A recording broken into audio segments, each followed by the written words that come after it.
I'm going to say one thing. Trump.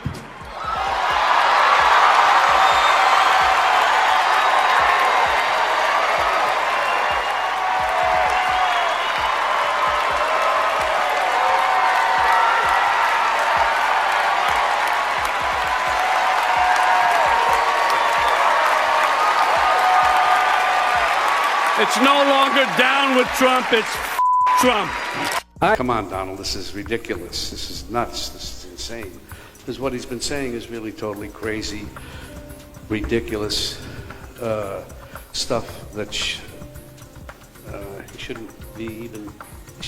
Nuts. Totally nuts. He's an idiot. Colin Powell said it best. He's a national disaster. He's an embarrassment to this country. It makes me so angry that this country has gotten to this point, that this fool, this bozo, has wound up where he has. I love this city. I don't want to destroy it. Donald Trump wants to destroy not only the city, but the country, and eventually he could destroy the world. But we vowed we would not allow terrorists. I owe this city a lot. And that's why it's so weird that Donald Trump is just across the street, because he doesn't belong in my city. I don't know where he belongs, but he certainly doesn't belong here. When Robert De Niro takes the mic, you already feel it. Something big is about to drop. This isn't your run-of-the-mill celebrity rant. This is Robert freaking De Niro, the man who's been silently judging humanity behind those legendary smirks for decades. You imagine him standing there, every wrinkle on his face, a roadmap of iconic roles, radiating that classic De Niro calculated calm. He adjusts his posture slightly, grips the mic like he's about to interrogate a frightened henchman in a basement somewhere, and delivers his opening line. I'm going to say one thing,